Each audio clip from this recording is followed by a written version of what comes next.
Hello guys, আজকে দেখুন আমাদের কলা গাছে এই প্রথমবার মোচা হয়েছে, তাই মোচাটা কেটে নেওয়া হয়েছে।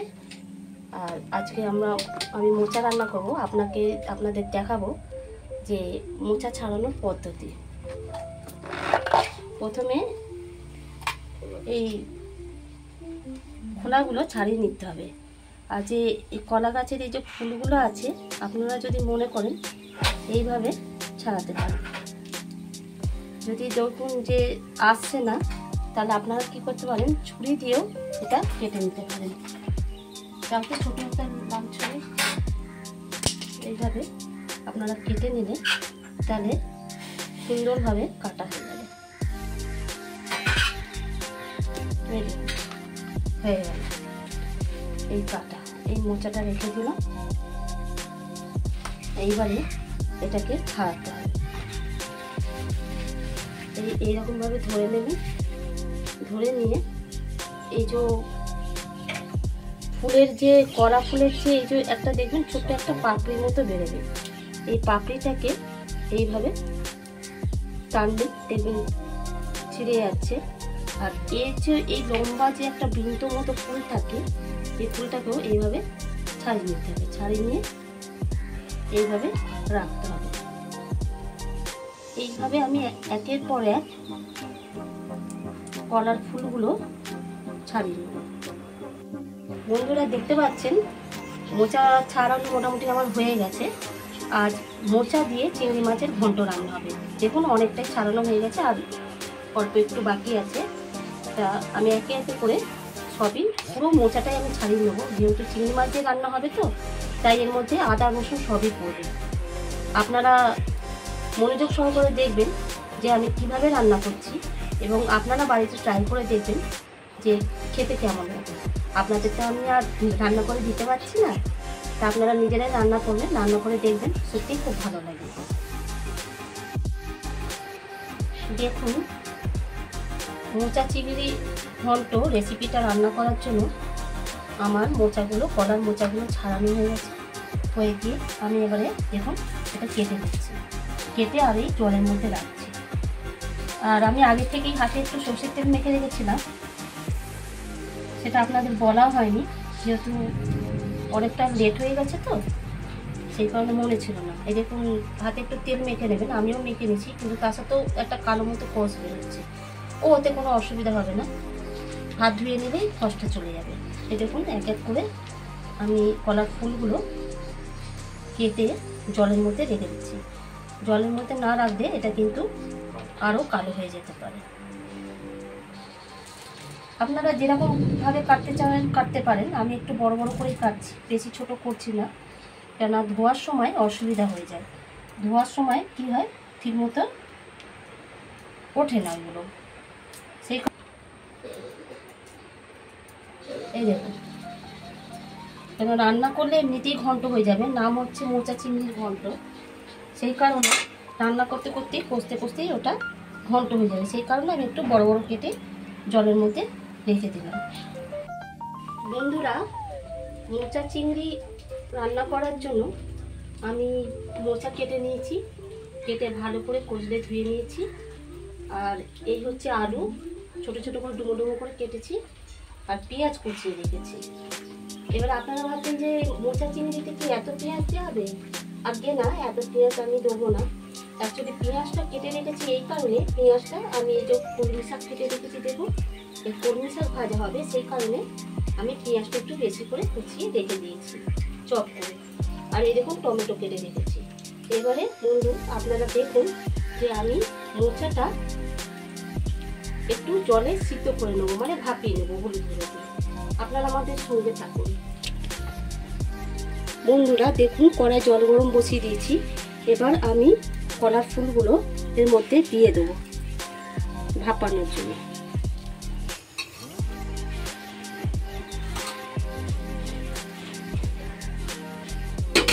এর মধ্যে দেবো সামান্য কষ্টা ভাবটা বেরিয়ে যাবে।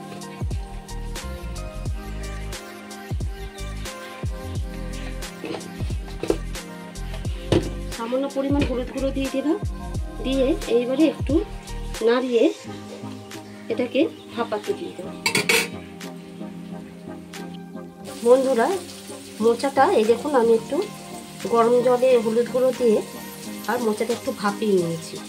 ভাপিয়ে নিলে কি হবে, এর কষটা বেরিয়ে যাবে।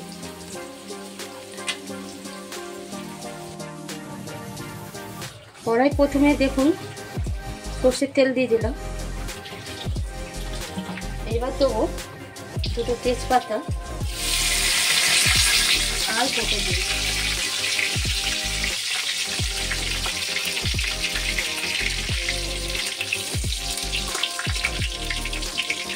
এবার এর মধ্যে দেবো কুচনো পেঁয়াজ,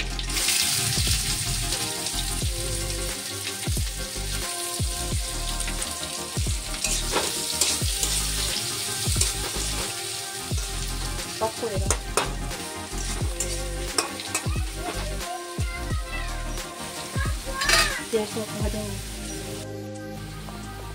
পেঁয়াজটা হালকা বাদামি হয়ে গেছে। এবার আমি টমেটো কুচিগুলো দিয়ে দেবো, দিয়ে আর একবার ভাজবো।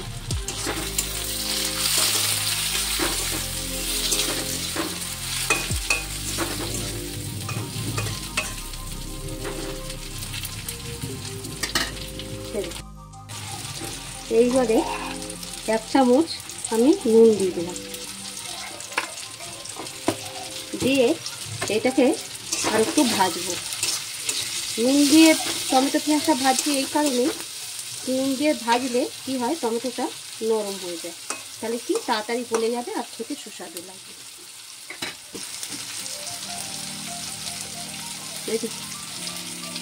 এইবারে দেখুন ডুমো ডুমো করে যে আলু কেটে রেখেছিলাম, সেই আলুগুলো এর মধ্যে দিয়ে দেবো,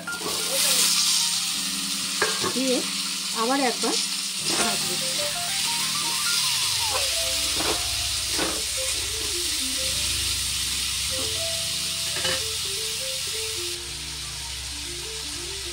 এইবারে ভাপানো মোচাটা আমি জল ঝরিয়ে নিয়েছি। এই জল ঝরানো মোচাটা আমি দিয়ে দেবো কড়াইয়ে, দিয়ে আরেকবার না।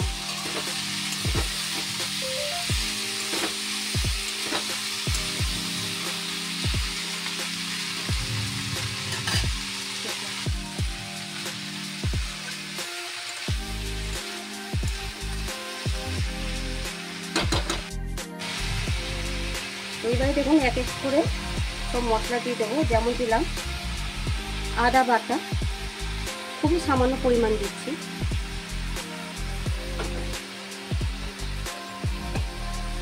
রসুনটা পেস্ট করে আমি জলের মধ্যে গুলে রেখেছি, এইটা ঢেলে দিলাম।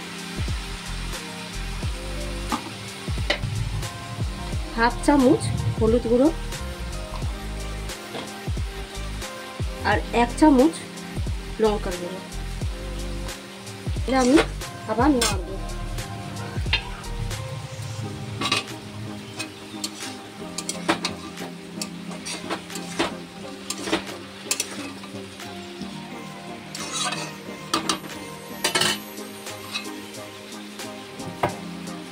আমার নাড়ানো হয়ে গেছে, কিন্তু আমি নাড়িয়ে নিয়ে এবারে আমি একটা বাসন দিয়ে ঢাকা দিয়ে রাখছি। বন্ধুরা দেখুন, এই চিংড়ি মাছ আমি আগে থাকতে ভেজে রেখেছিলাম, ভাজা চিংড়ি মাছটা এর মধ্যে দিয়ে দেবো, দিয়ে আবার কষবো। এটা ভালো করে কষতে হবে, যতক্ষণ না মশলা থেকে তেল ছেড়ে যায় ততক্ষণ এটা পুরোপুরি কষা হবে না।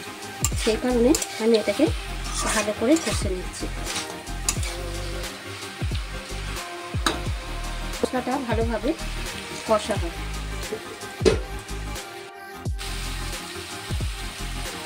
বন্ধুরা দেখুন, আমার মোচা চিংড়ি কষা মোটামুটি কমপ্লিট হয়ে এসছে। তবু আমি আর একটু নাড়িয়ে নেব, যাতে কষলে।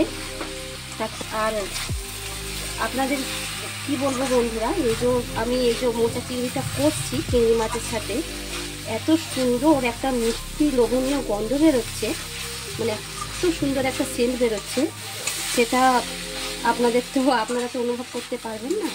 কিন্তু আমি অনুভব করতে পারছি আমার বাড়ির লোকে যারা রয়েছে সদস্যরা, আমার পুরো ফ্যামিলি বলছে যে খুব সুন্দর একটা সুগন্ধ বেরোচ্ছে। তা আপনারা যদি থাকতেন অবশ্যই এই সুগন্ধটা পেতেন। তবে আপনাদের আমি বলবো আপনারা বাড়িতে অবশ্যই ট্রাই করুন, দেখবেন খুব সুন্দর লাগে খেতে। আর এটা এত সুন্দর রান্না হয়, এত সুন্দর খেতে লাগে, আপনি যে কোনো কিছুর সঙ্গে খেতে পারেন, যেমন ভাত, রুটি, পরোটা সব কিছুর সঙ্গে খেতে পারেন। আমার কষা হয়ে গেছে মোটামুটি কমপ্লিট। আমি এর মধ্যে এবার জল দিয়ে দেবো পরিমাণ মতো, যাতে মোচা, চিংড়ি, আলু সবই যেন জলের মধ্যে বেশ ডুবো ডুবো হয়ে যায়। দেখুন পরিমাণ মতো আমি জল দিয়ে দিয়েছি। এইবারে এটা সিদ্ধ হওয়ার জন্য, মোটামুটি তো হাফ সিদ্ধ হয়ে গেছে, এটা সিদ্ধ হওয়ার জন্য আমি আর একবার ঢাকা দিয়ে দেবো।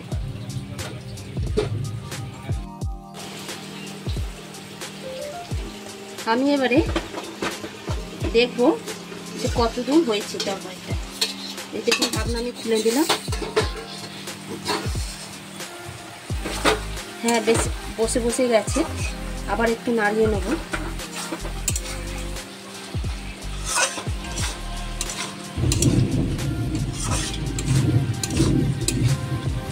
একটু খুঁটি দিয়ে দেখে নেব আলুগুলো যে গলেছে নাকি। দেখুন বন্ধুরা, বেশ ভালোই আলুটা নরম হয়ে গেছে এবং গলেও গেছে, আর মোচাটা বেশ ঘন্ট মতো হয়ে গেছে।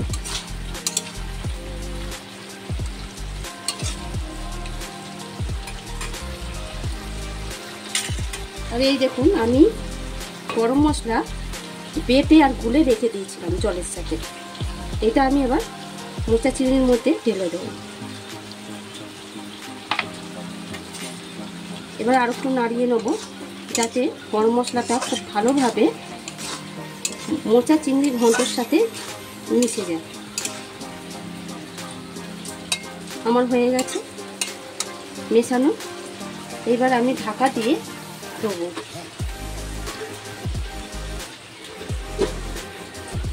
আর 1 মিনিট মতো ফোটাবো, ফোটানো হয়ে গেলে তারপর আমি গ্যাসটা অফ করে দেবো। দেখুন আমার মোচা চিংড়ি রেডি, আমি সার্ভ করে দিয়েছি খাওয়ার জন্য। আপনাদের তো আমি দিতে পারছি না, তাই আমি নিজেই একবার টেস্ট করে